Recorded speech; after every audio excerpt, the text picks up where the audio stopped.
Bonjour à Je vais tous. se présenter. Donc, je vous présente Jérôme Docara, donc notre premier marchand sur ce FOB Day. Donc, merci vraiment Jérôme d'avoir accepté mon invitation. Merci Euh, Jeff.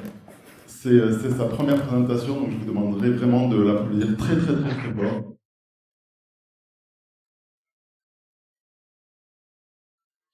Surtout qu'il est surveillé par son patron qui est par là. Où est-ce qu'il est, Greg? Ok. Salut papa. Donc merci Jérôme et on te laisse commencer. Merci, bonjour à tous. Donc comme je l'ai dit, c'est ma première presse, donc j'espère que ça va plutôt le faire. Donc je suis Jérôme, CTO de Okara, okara.com, donc une boutique en ligne. Je vais vous parler de monitoring aujourd'hui. Qui monitore ces applications dans la salle? Beaucoup de monde. Donc, je pense que c'est pour ça que vous êtes nombreux ici. Donc je commence, si ça marche. C'est vers le bas. Vers le bas. Ok. Donc je vais m'introduire, je vais faire un petit historique, je vais vous parler du monitoring applicatif et je vais vous présenter un petit peu ma stack actuelle. Donc qui je suis? Je suis développeur autodidacte principalement. J'ai commencé mes premières pages internet en 98, c'était il y a très longtemps. J'avais déjà fait des griffes sur du basic, sur Amstrad, ce genre de choses. Ensuite, j'ai traîné un petit peu, j'ai roulé ma bosse. Et j'ai fait un truc que Greg aimera que je raconte. J'ai fait du phoning, j'ai vendu des fenêtres en double vitrage pendant quelques années. Je faisais pas de dev du tout, donc je cherchais un peu ma voie. Et en 2008, j'ai rejoint une petite start-up qui n'était pas Okara, mais qui voulait monter un site e-commerce. Et donc j'ai commencé PrestaShop avec la version 1.2 en 2008. Et en 2010, j'ai rejoint Okara.com, donc ça fait presque 15 ans, start-up aussi. On faisait 0 € de chiffre d'affaires en 2010, comme toute boîte qui venait de se construire.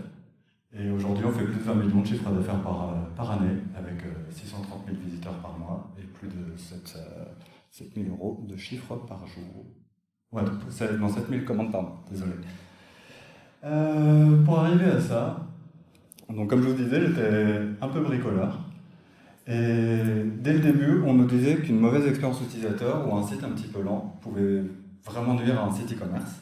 On parlait d'Amazon par exemple, où dès qu'ils gagnaient 100 millisecondes, soi-disant leur taux de conversion augmentait de 8%, ce genre de choses. Donc directement, dès le début, on se disait, il faut que le site il fonctionne, il faut que ça tourne, il faut que ce soit rapide pour générer du chiffre. Il faut qu'il ne soit pas en panne pour générer du chiffre. Il faut qu'il n'y ait pas de bug pour que les clients y restent et ils commandent, sinon ils perdent la confiance. Donc au début, il fallait toujours tester, tout tester, même à la main. Donc comme je vous l'ai dit, j'étais autodidacte, je n'ai pas de formation particulière. Donc chaque ligne de code que je pouvais trouver dans PrestaShop, sur des forums ou autres, je l'ai testé à la main, je regardais si tout fonctionnait. Et donc ça commençait à me bouffer vraiment beaucoup de temps. Donc là, je vais vous parler des forums. Si vous avez connu les forums PrestaShop en 2010 ou avant, vous savez très bien qu'on pouvait trouver des petits hacks de partout. On les collait dans le code, ça fonctionnait. Donc clairement, on était assez content que ça fonctionne déjà. Et je me perds, désolé. Et donc je suis arrivé à creuser un petit peu plus dans le monitoring pour garantir tout ça, histoire de me mettre en place des différents outils qui me permettraient donc d'avoir confiance déjà dans le code que j'étais capable de réaliser, que mes patrons aient aussi confiance dans la stabilité du système, et savoir un peu où on allait, qu'on pouvait toujours faire des nouveautés, toujours rajouter des choses dans le code, rajouter de nouvelles features, tout en faisant en sorte que ça marche toujours très bien.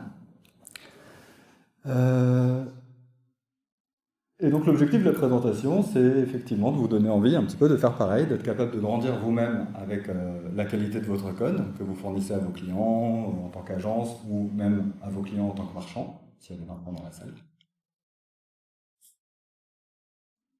Et donc oui, je pense que j'ai pris un peu d'avance dans mes histoires. Donc en 2010, j'étais sous Windows. Je ne sais pas s'il y a beaucoup de développeurs sur Windows aujourd'hui, mais en tout cas à l'époque, les développeurs sur Windows, on était un petit peu mal vus. On utilisait EasyPHP ou AMP, ce genre de choses. Donc clairement, on n'était pas du tout ISO avec les machines Linux en prod. Donc en plus, quand on faisait du code en local, on avait pas mal de chances que ça ne marche pas. On utilise Notepad++, ou ce genre de logiciel qui n'était même pas vraiment des IDE. Donc niveau autocomplétion de code, être capable d'utiliser ce que proposait le logiciel PrestaShop, connaître les classes core pour être capable de les utiliser, c'était compliqué, il fallait rechercher à la main dans tous les fichiers pour savoir quoi faire. Donc il y avait quand même beaucoup de choses à gratter. Et on faisait nos déploiements avec FileZilla, en uploadant des fichiers, en supprimant d'autres, en espérant ne pas en oublier un. Bref, beaucoup de risques pour que ça ne fonctionne pas. Donc comme j'ai dit tout à l'heure, on peut être content que ça fonctionne. Chez Okara, on a eu une particularité. Dès le début, toute l'équipe de direction et les premiers employés répondaient aux clients au téléphone. Donc, on vend des bijoux et des montres en ligne. Donc, si vous étiez intéressé par acheter un bijou, vous pouviez appeler le service client et ça pouvait être Grégory ou moi qui vous répondait directement au téléphone. Donc, même en tant que développeur, je pouvais faire du service client. J'étais formé en bijouterie, etc. Donc, on retrouve mon bagage de vendeur de fenêtres. Ça, c'était ma première action de monitoring, parce que quand quelque chose ne marchait pas, je pouvais avoir un client en ligne directement qui me disait que ça ne marchait pas. Ou quand ça marchait, ou qu'un client me disait que quelque chose était bien, je pouvais déjà savoir que quelque chose était bien. Donc ça permettait de faire évoluer le système en étant en première ligne de son système de fonctionnement. Ensuite, on a eu un passage télé, mais qui ne nous concernait même pas. C'était juste un documentaire au 20h sur le e-commerce, la vente de bijoux en ligne. Direct, tout le monde va sur Google, tape bijoux en ligne, on était assez bien passé. J'ai l'hébergeur qui m'appelle, le site est down. Les crawlers, tout le monde en a, il y en a tout le temps, ça fait partie du bruit d'Internet. Il y a des gens qui vont crawler notre SEO, il y a des gens qui vont crawler nos produits, etc. Si le site n'est pas assez solide, il peut commencer à ramer, on peut se prendre du DDoS involontaire, presque, juste parce qu'il y a des gens qui viennent crawler le site. Et on a aussi le problème des web services tiers. Donc, je ne vais pas les nommer, mais on peut avoir des transporteurs, on peut avoir des banques, on peut avoir d'autres systèmes de retargeting et autres, qui font appel donc à des API, qui peuvent être installés donc sur nos PrestaShop, et qui peuvent avoir des pannes sans qu'on soit au courant. Donc, si on n'a pas de clients qui nous appellent pour nous dire que notre page de paiement elle ne marche pas parce qu'on a un module de paiement qui fait appel à son API, et son API ne répond pas et la page plante complètement, personne ne le sait. Donc il faut commencer à mettre en place des petits systèmes d'alerte, savoir un petit peu comment mesurer tout ça, et savoir aussi surtout quelles actions mettre en place pour éviter que ça arrive à nouveau, ou que si ça arrive, ce soit suffisamment bien encadré pour que ça ne pénalise pas les autres clients. Et d'autres risques inhérents à un environnement non ISO, ou des oublis, ou de mauvaise manipulation de la code base. On parlait tout à l'heure donc de vérifier la qualité des codes tiers, c'est tout à fait ça. Si on ne fait pas de review, on risque de mettre des choses en ligne qu'on ne maîtrise pas. Et se maîtrise. On va être capable de recommencer. Donc, quand j'ai commencé à creuser, je ne sais pas si la petite image derrière le robot parle à des gens d'entre vous dans la salle. Est-ce que vous savez ce que c'est ? C'est un cage grind qu'on peut sortir avec Xdebug quand on fait une trace de la pile d'exécution d'un programme. Et donc ça, c'est le genre de trace que j'avais pu réussir à faire en installant Xdebug une première fois sur un PrestaShop pour essayer de comprendre un petit peu quelles étaient les interactions entre les différentes classes.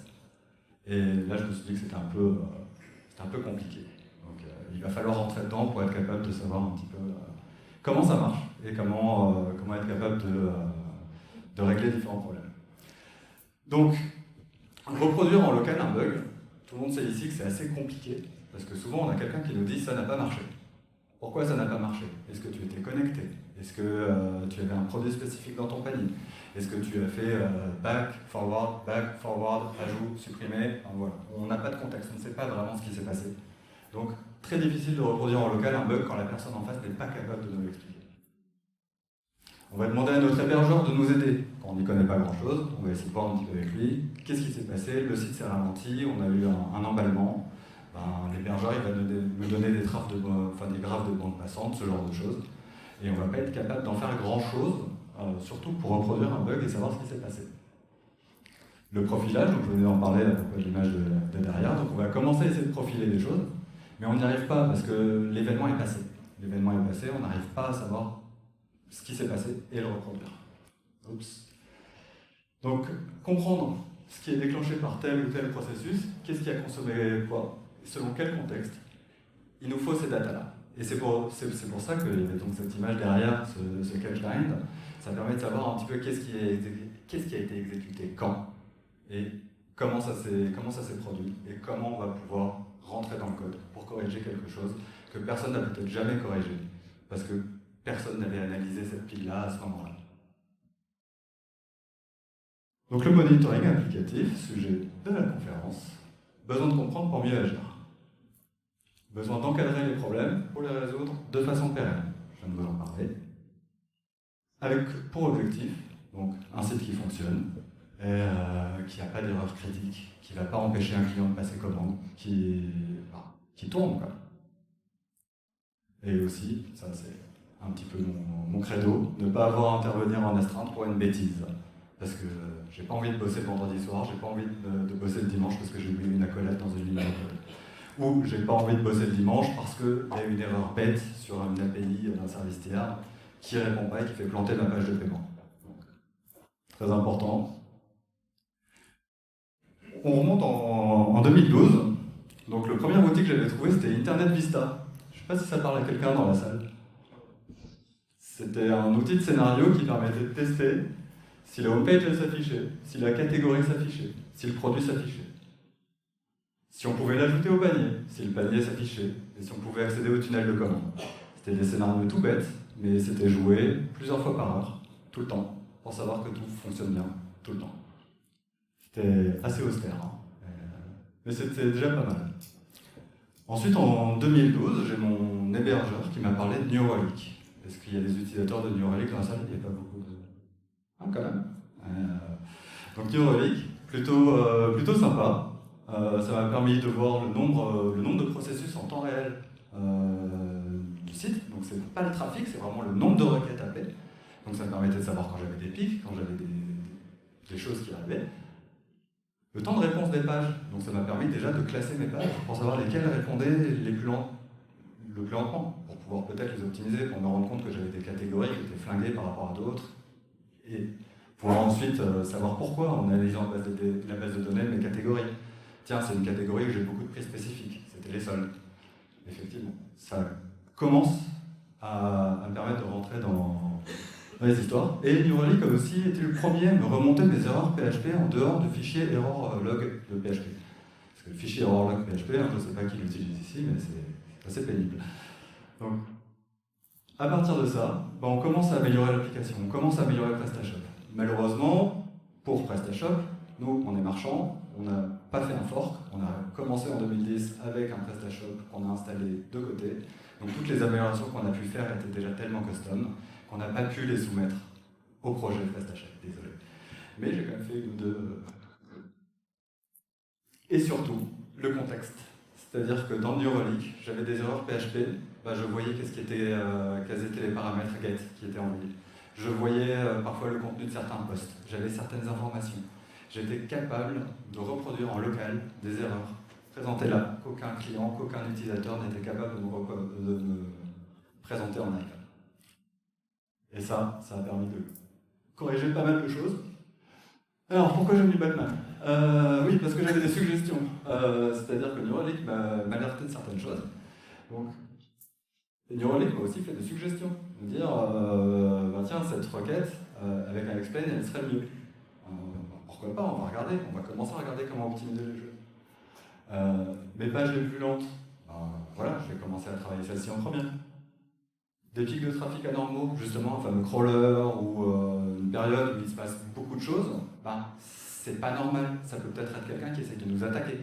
Donc, il y a des pics de trafic. Je peux avoir tout d'un coup 3000 visites à la seconde, alors que c'est anormal. Je regarde un petit peu les fichiers qui sont passés. C'est que des recherches de WP config et des choses comme ça qui n'ont rien à voir avec PrestaShop. Mais au moins, je sais que je vais pouvoir agir sur quelque chose. Et je sais que je vais pouvoir encadrer tout ça. Donc ça, Vincent dans la salle, pourrait bien aimer, ce genre de choses. Des problèmes avec le web service, un web service qui ne répond pas, qui retourne une erreur 500 ou autre, New Relic va me le dire. Il va me dire bah, sur telle page, j'ai des 500 sur le web service, il se passe quelque chose, il faut agir.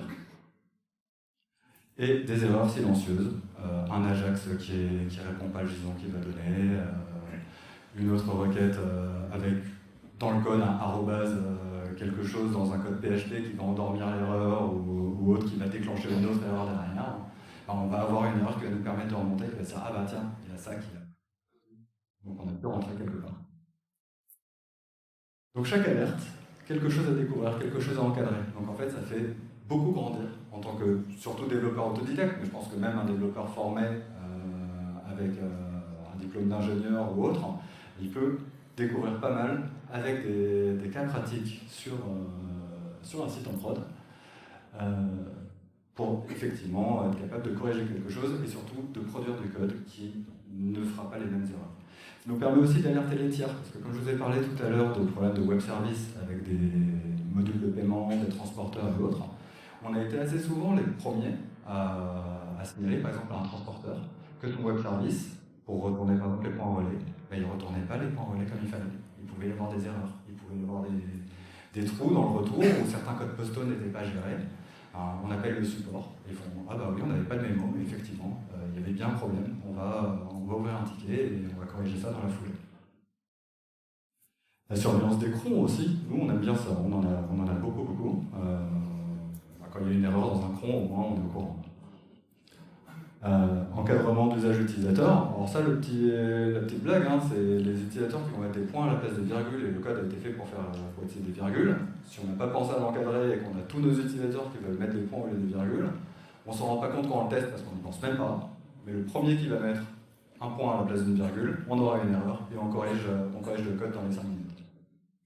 C'est pas qu'on est des mauvais développeurs, c'est qu'on pense que les utilisateurs sont parfaits. Et pour le déploiement continu, c'est pas mal aussi, parce qu'à chaque nouvelle release, on est capable d'agir vite. Si jamais on a fait une erreur dans un code, vu qu'on déploie tout le temps de nouvelles choses, à chaque erreur, chaque correction va dans la foulée, sans avoir à attendre 3 mois à corriger quelque chose, sans avoir à attendre qu'un client nous appelle pour dire ça ne marche pas. Parce qu'on voit l'erreur avant même que le client se rende compte que ça marche. La stack actuelle, le punchline entre-temps. Ma stack actuelle, donc j'ai un petit Grafana qui me permet juste d'avoir la santé des serveurs. Je l'utilise pas beaucoup celui-là, mais ça me permet surtout de voir un peu la santé des différents serveurs. On est sur 4 serveurs à peu près. PHP Storm, je l'ai mis dans ma stack parce que comme c'était qui parlait de PHP Stan, c'était Clotaire et Vincent, c'est ça. Donc PHP Storm, je mets ça dans le monitoring parce qu'on a effectivement toutes les alertes, les SonarLint, les code sniffers, enfin on a pas mal de choses qui peuvent nous aider. J'ai mis une capture de la classe CartRule de PrestaShop parce qu'on l'aime bien. Et donc ça peut déjà nous montrer que PHP Storm nous suggère de refactorer complètement cette grosse fonction. Donc personne ne l'a fait, mais en tout cas, lui il a envie qu'on le fasse. Greylog, donc je me suis mis un petit Greylog sur mes serveurs Nginx, juste pour avoir principalement mon trafic, ma répartition par serveur, ma répartition par code de retour aussi que je trouve assez intéressante pour savoir si j'ai des 301, des 302, c'est normal, si j'ai beaucoup de 404, c'est pas normal. Et surtout, si je commence à avoir beaucoup de 500, là il va falloir faire quelque chose. Et New Relic, toujours mon outil principal, qui lui va me permettre de m'alerter, effectivement, quand je vais avoir des trafics anormaux. Je reçois un Slack, je reçois un mail, là on voit bien sur le graphe du milieu avec les 2 lignes jaunes, le lieu en haut. Donc on a eu un gros pic de trafic, qu'est-ce qui se passe? On va analyser qu'est-ce que la personne fait. Et la plupart du temps, c'est une IP qui essaie de chercher à faire des bêtises. Donc on la banne encore à la main. Et c'est pour ça que je devrais parler avec Vincent encore plus tard. Et Sentry. Sentry, c'est mon préféré. Qui le connaît et qui l'utilise ici? Ah, il y en a quelques-uns quand même. Et c'est vraiment lui qui nous permet de corriger n'importe quelle petite bêtise qui vient. Donc nous, on est encore en PHP 7.2. Et vraiment, il va nous sortir la pile d'erreurs, il va nous sortir bien mieux que de se farcir le error log PHP. On sait exactement qu'est-ce qui s'est passé, quoi, où, comment, avec quel contexte. On a juste ouvert ça dans notre IDE et on essaye vite fait et on corrige. Donc ça s'installe en 5 minutes. Voilà. Et n'importe quelle erreur qui va être trigger sur le front, on est alerté direct. Ça, priceless. Blackfire, j'utilise un petit peu, mais pour le coup, c'est pas du monitoring, c'est ce qui va remplacer le cache grain que je vous avais montré tout à l'heure avec tous les carrés. Donc là maintenant, on est plutôt sur des flame graph. Et ben là, ça permet vraiment de voir un petit peu qu'est-ce qu'ils consomment chez nous. Donc j'ai des modules qui s'appellent home machin, qui prennent 4 millisecondes à clearer leur cache Smarty. Bon, ça va, c'est pas trop bon. Mais en cas de problème, je fais du profilage ponctuel qui me permet de savoir un petit peu quoi optimiser donc dans une pile d'exécution PrestaShop. Pour conclure, c'est pour tout le monde, c'est assez facile à mettre en place. Il y a un petit peu de temps d'apprentissage quand même pour les différents outils, mais très vite, on commence à avoir déjà des retours de choses à optimiser ou de choses à apprendre. Ça nous permet de nous améliorer en continu. Un développeur passe son temps à s'améliorer, passe son temps à apprendre, ne n'est pas développeur idéal. C'est rassurant, parce que à force d'en faire, à force de corriger des choses, on sait qu'il y a de moins en moins de choses à corriger. Ça nous rassure. Ça permet de solidifier nos applications, ou celles des autres. Ça nous permet de nous challenger, donc ça c'est l'avenir plutôt. Donc on se challenge, mais aussi on challenge là, tous les outils que je vous ai montrés, c'est pas des outils définitifs. C'est-à-dire que demain il peut y en avoir un meilleur. Ou il y en a un que je vous ai montré qui est peut-être complètement à l'ouest, qu'il va falloir changer. Mais l'intéressant, c'est surtout de tester un outil, de voir ce qu'il peut apporter, d'avoir un esprit critique dessus, de prendre ce qu'il a à nous donner, et effectivement ensuite de voir s'il y en a un autre qui ferait pas les choses mieux. Il y a des premiers outils d'analyse avec des IA qui commencent à sortir. Alors, je vous avoue, je n'ai pas encore eu le temps de les tester. J'ai testé vite fait Sentry pour proposer des correctifs avec de l'IA, vite fait. Après, j'avais testé surtout en Analytics Microsoft Clarity qui était capable de. Alors, c'est pas du monitoring, mais Clarity était capable d'analyser le trafic d'un utilisateur et de faire un résumé sur l'utilisateur a visité telle catégorie, il a peut-être eu une erreur JavaScript. Il a ajouté le produit au panier et puis il est parti. Et ça, il le dit en ayant analysé juste les...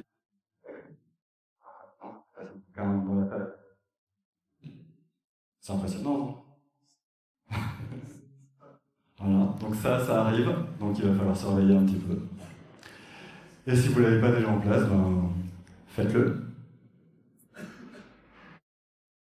Ou continuez. Et il me reste 11 minutes 46.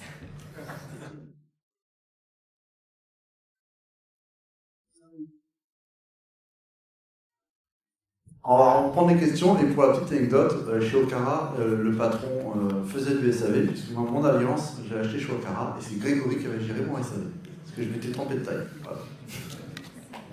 Alors, est-ce qu'il y a des questions? Grégory, est-ce que tu pourrais venir, s'il te plaît? Où est-ce qu'il est?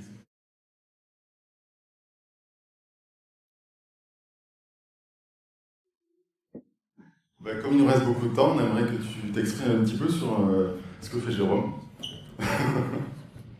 Déjà un avis sur la première conf, est-ce que c'était claqué ou ça va? Non, ça va. Personne n'a rigolé, donc c'était bien. Ce que je peux dire, c'est que nous, on est sur PrestaShop depuis le début, donc depuis 13 ans, et on a eu 2 dents en 13 ans, ou 3. 1 de 3 heures au moins, ouais. Ouais. Donc 13 ans, 2 développeurs, 20 millions de chiffre d'affaires, 650 000 visiteurs uniques chaque mois.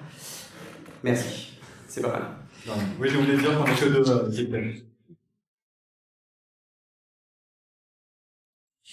Et on peut leur dire merci aussi parce que le deuxième down, c'était pendant le Covid. Premier Black Friday post-Covid.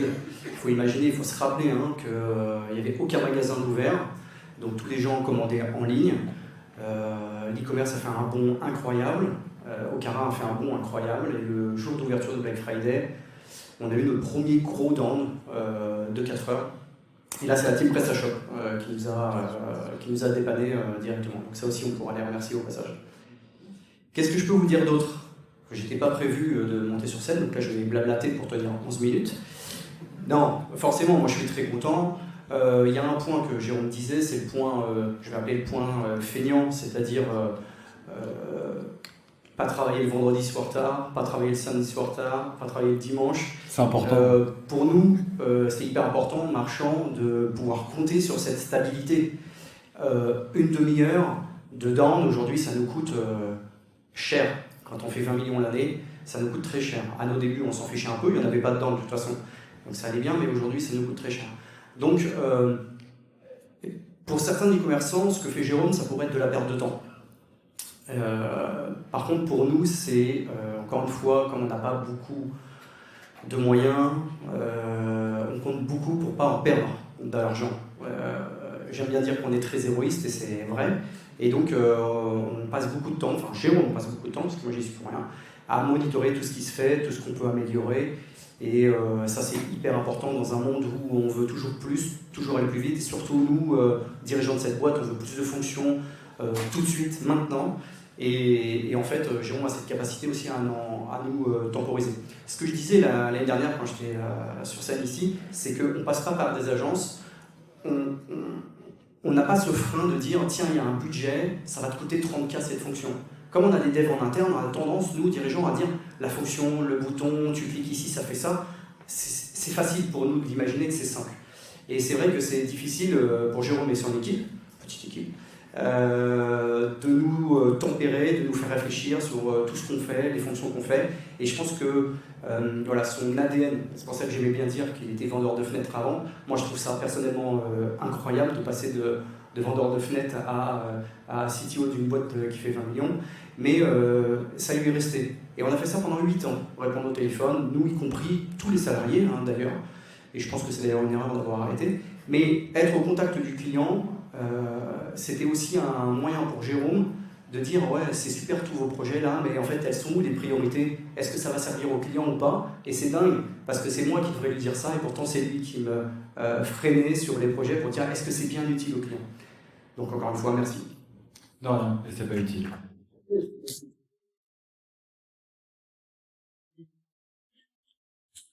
Il reste quelques minutes, est-ce que vous avez des questions? Tout au fond. Tout au fond. Merci. Merci.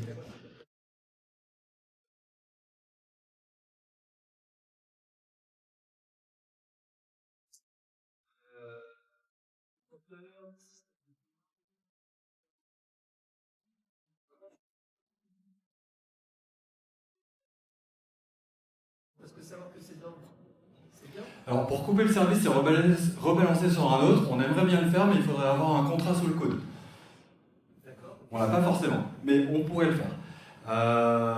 J'automatise pas ce genre de choses parce que j'ai pas le temps de le mettre en place. Par contre, je vais intervenir à la main dessus. C'est-à-dire que si jamais j'ai vraiment un transporteur qui fait planter la page de choix de transporteur, ben, il y a un mail, il y a un Slack, j'ai des infos qui me remontent, comme quoi il y a un problème quelque part. Donc j'interagis, quitte à couper un transporteur pendant le temps de down, je le coupe. Je vais préférer crever l'abcès au plus vite possible pour fluidifier de nouveau les autres transactions. Et tant pis si les clients ne vont pas avoir tel transporteur pendant 30 minutes. Il vaut mieux qu'ils en aient peut-être un autre, qu'ils puissent quand même voir quelque chose. Et si jamais c'est trop compliqué ou le transporteur est critique, alors on affiche un message, on explique au client. On va mettre en place une action qui va accompagner le client pour réduire la frustration. C'est ce genre de petites choses qu'on peut faire. Et c'est des décisions rapides. Toujours, qu'est-ce qu'on fait? Est-ce qu'on prend un risque? Est-ce qu'on laisse comme ça? Est-ce qu'on temporise ou est-ce qu'on bascule sur autre chose? À un moment, on a eu un problème avec notre paiement principal, notre TPE bancaire. Clairement, on a mis un message, le TPE bancaire est down, utilisez PayPal. On n'avait pas le choix. Mais ça allait et les clients sont revenus 2 heures après. Il y a un risque à prendre.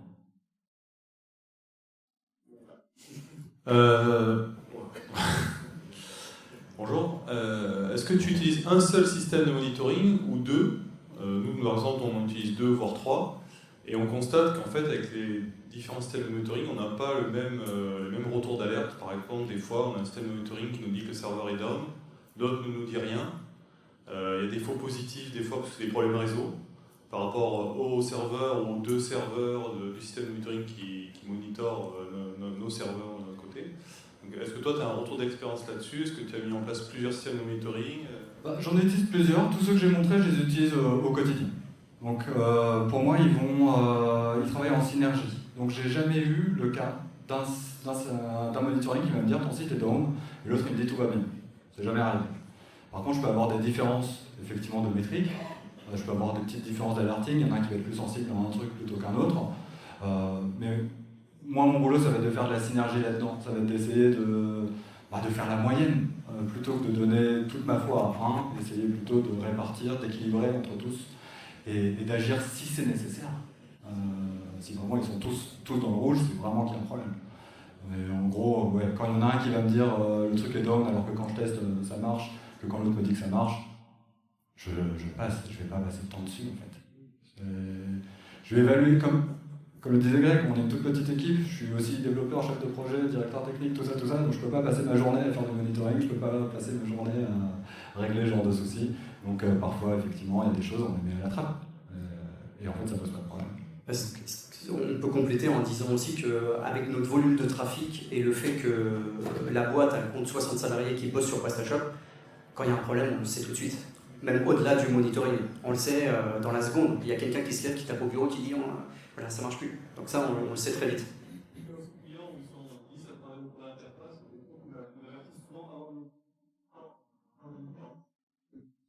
Ah oui, le monitoring, on peut avoir 5 minutes de delta facile, sur certains cas. Ouais.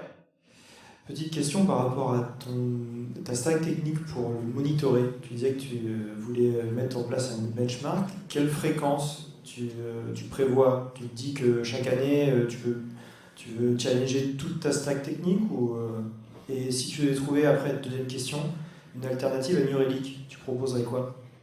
Alors pour le challenge, dans un monde idéal, ça serait tous les jours. Sinon, c'est quand j'ai le temps. Et pour challenger New Relic, Datadog, je suis en train de regarder. Pour l'instant, il me semble plutôt pas mal. Il me semble un petit peu plus poussé pour notamment les flood graphs, les traces, les corrélations entre les différentes métriques.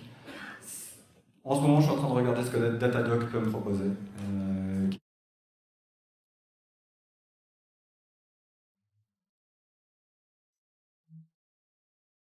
Une petite dernière question, il reste 3 minutes.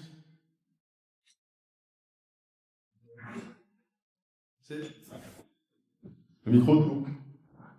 Merci. Est-ce que vous avez une politique de gestion des risques ou est-ce que c'est bon sens en action et puis vous connaissez à peu près les règles et puis corrigez plus vite? Politique de gestion des risques, moi j'aime bien la théorie de la maîtrise des risques et de l'encadrement des risques. J'en parle régulièrement à Greg et à la direction. Non, sur papier non. Par contre, oui, quand il y a un cas rare qui n'arrive qu'une fois par an, j'ai pas envie de passer de temps à le corriger. Moi je vais l'encadrer comme ça. Après, si ce cas rare peut faire perdre beaucoup d'argent, c'est mon jugement à moi encore une fois. C'est-à-dire que c'est là où je vais apporter mon jugement sur un cas, sur un bug, sur un problème, sur une panne. Je vais dire, voilà, ça, c'est un risque. Il peut y avoir une perte d'argent. Donc on parlait encore de héroïsme. Je vais encadrer les risques d'une manière héroïste. Est-ce que ça répond? Bon, mais merci beaucoup, Jérôme. Merci. Très bien senti.